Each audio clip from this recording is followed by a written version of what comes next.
Welcome again my brothers and sisters to another video on keys to prosperity. In this video we highlights the impact of both negative and positive people on personal growth and self-development. We begin by discussing how negative people can hold us back, but shifts focus to positive influences that can foster abundance in all areas of life. We reflect on day-to-day experiences with other people, friends, family members and workmates, where we repeatedly encountered a cycle of confrontation and self-realization. This cycle begins when one identifies a problem in someone else, confronts them, and then finds himself confronted by the group for exhibiting the same behavior. Initially resistant, he eventually realizes the group is right, leading to self-reflection, acceptance, and growth. This experience illustrates a common pattern in personal development: noticing flaws in others, being confronted about similar flaws in oneself, denying it, then finally acknowledging the issue and moving forward. Although the process is uncomfortable, it is effective for those beginning their self-development journey. We admit this is a dysfunctional way to learn lessons, but it is necessary given the stage of consciousness at the time of confrontation. I then ask you my views to consider your own process for recognizing and addressing dysfunctional behavior. I have since streamlined my approach. I now use two methods for personal change. First, I pay attention when someone else's behavior bothers me, recognizing that this may reflect an issue within himself. This triggers a process of self-reflection, deliberation, and ultimately, acceptance and growth. The second method involves trusted individuals who call him on his stuff. These are people he knows to be well-adjusted and who provide honest feedback without sugarcoating the truth. Again, the process involves self-reflection, acceptance, and moving forward. However, I have noted that not every confrontation or reaction necessitates change. Sometimes, reactions are triggered by unresolved past issues or by others projecting their insecurities. When unsure, I seek confirmation from someone I trust. The real challenge, I emphasize, is finding people who are at the same level of consciousness.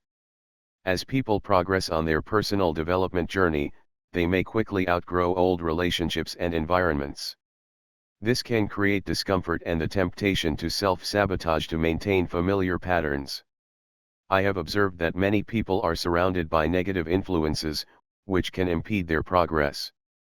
These individuals may struggle with lack and limitation thinking and realizing that moving toward success requires significant changes. This awareness can create underlying anxiety, leading to subconscious self-sabotage.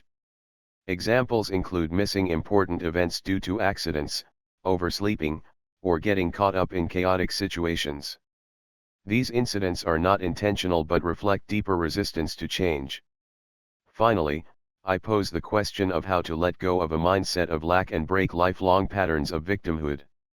I acknowledge that playing the victim can become a deeply ingrained identity, with numerous small habits reinforcing that status daily. To truly move forward, one must become conscious of these patterns and be willing to let them go, even if it means leaving behind certain people or situations that no longer serve their growth. Well, as I discuss the idea of victimhood and how individuals may unknowingly cling to limiting beliefs or behaviors that prevent them from fully thriving in various aspects of life, such as health, finances, or relationships. I have personal observations to explore how people may manifest negative circumstances, such as illness or poverty, as a way of gaining attention, sympathy, or maintaining a certain identity, even when they may be subconsciously contributing to these outcomes themselves. I begin by using my own experience of using illness to gain attention and affection. I will surround myself with daily reminders of my condition, such as medication, medical equipment, and even concerned friends who frequently inquire about my health. These elements reinforce the identity of being sick and make it harder for the individual to let go of their illness, even if they consciously wish to move towards health. I emphasize that while certain medical aids are necessary, they can also perpetuate a cycle of victimhood if not carefully evaluated. I will encourage my viewers to examine other areas of their lives where they might be engaging in similar self-sabotaging behaviors. For example, someone who is financially struggling might constantly think about their lack of money, surround themselves with others who share similar financial struggles, and reinforce limiting beliefs about wealth. I challenge these limiting beliefs, noting that repeating negative cliches or blaming external factors, such as an unfair boss or economic conditions, only serves to maintain the status quo of being broke. I noted that people can sabotage their relationships by clinging to a victim mentality.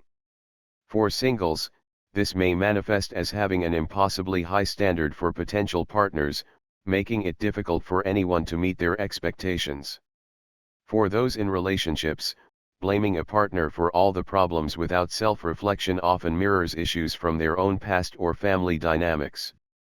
Additionally, surrounding oneself with friends who support or validate unhealthy relationship patterns can reinforce a victim identity.